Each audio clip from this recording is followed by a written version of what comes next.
धर्म पूछ पूछ करके लोगों को मारा गया। पति के सामने पति को गोलियां दी, बच्चों के सामने अपने पिता को मौत के घाट उतार दिया गया। सैकड़ों किलोमीटर दुश्मन की धरती पर घुस करके आतंकी हेडक्वार्टर्स को मिट्टी में मिला दिया, आतंकी इमारतों को खंडहर बना दिया। पाकिस्तान की नींद अभी भी उड़ी हुई है और आतंकी को पालने पोसने वालों को, आतंकियों को ताकत देने वालों को अब हम अलग अलग नहीं मानेंगे। मुझे बहुत गर्व हो रहा है, आज मुझे लाल किले की प्राचीर से ऑपरेशन सिंदूर के वीर जाबाजों को सैल्यूट करने का अवसर मिला है।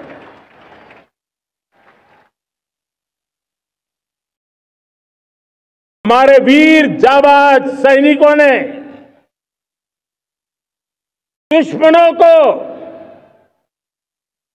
उनकी कल्पना से परे सजा दी है।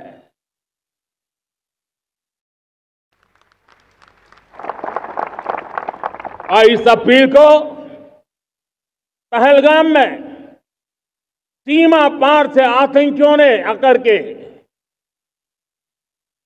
जिस प्रकार का कत्ले आम किया, धर्म पूछ पूछ करके लोगों को मारा गया। पति के सामने पति को गोलियां दी, बच्चों के सामने अपने पिता को मौत के घाट उतार दिया गया। पूरा हिंदुस्तान आक्रोश से भरा हुआ था, पूरा विश्व भी इस प्रकार से संहार से चौंक गया था। मेरे प्यारे देशवासियों, ऑपरेशन सिंदूर उसी आक्रोश की अभिव्यक्ति है।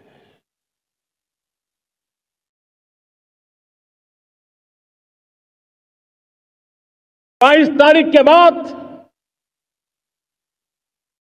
हमने हमारे सेना को खुली छूट दे दी। रणनीति वो तय करे, लक्ष्य वो तय करे,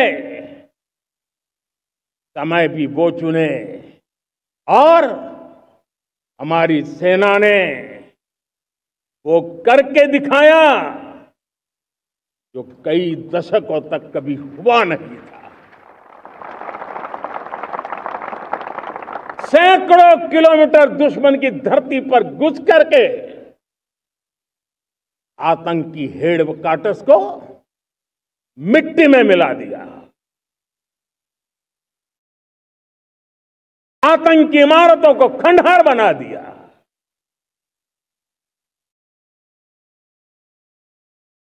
पाकिस्तान की नींद अभी भी उड़ी हुई है।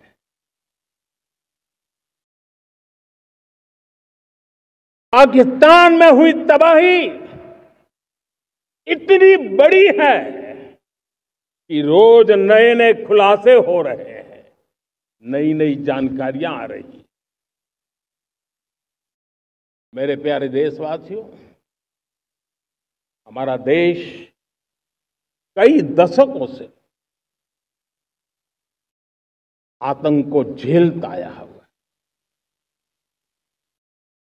देश के सीने को छलनी कर दिया गया है। अब हमने एक न्यू नॉर्मल प्रस्थापित किया। आतंक को और आतंकी को पालने पोसने वालों को, आतंकियों को ताकत देने वालों को अब हम अलग अलग नहीं मानेंगे।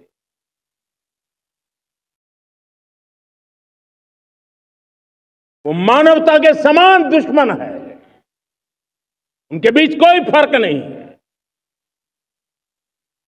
भारत ने तय कर लिया है इन न्यूक्लियर की धमकियों को अब हम सहने वाले नहीं हैं। न्यूक्लियर ब्लैकमेल लंबे अरसे से चलाया, अब वो ब्लैकमेल नहीं सहा जाएगा।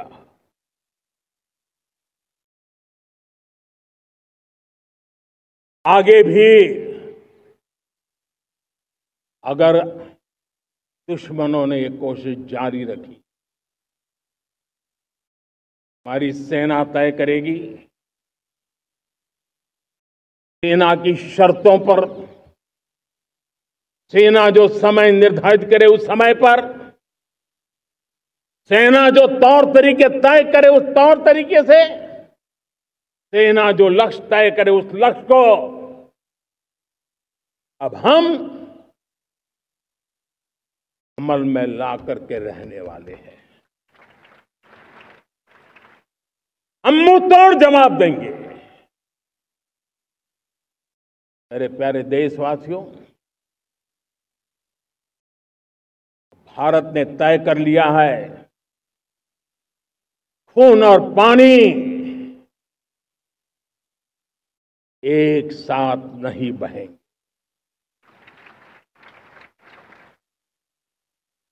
अब देशवासियों को भली भांति पता चला है कि सिंधु का समझौता कितना अन्यायपूर्ण है, कितना एक तरफा है। भारत से निकलती नदियों का पानी दुश्मनों के खेत को सींच रहा है और मेरे देश के किसान, मेरे देश की धरती पानी के बिना प्यासी है।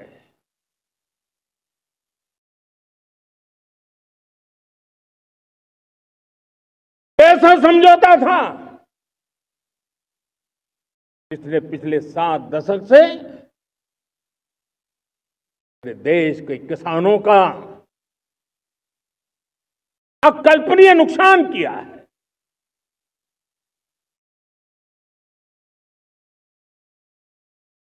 अब हिंदुस्तान के हक का जो पानी है उस पर अधिकार सिर्फ और सिर्फ हिंदुस्तान का है, हिंदुस्तान के किसानों का है। भारत कतई सिंधु समझौते को, उस स्वरूप को दशकों तक सहा है, उस स्वरूप को आगे नहीं सहा जाएगा। किसान हित में, राष्ट्र हित में ये समझौता हमें मंजूर नहीं है। मेरे प्यारे देशवासियों,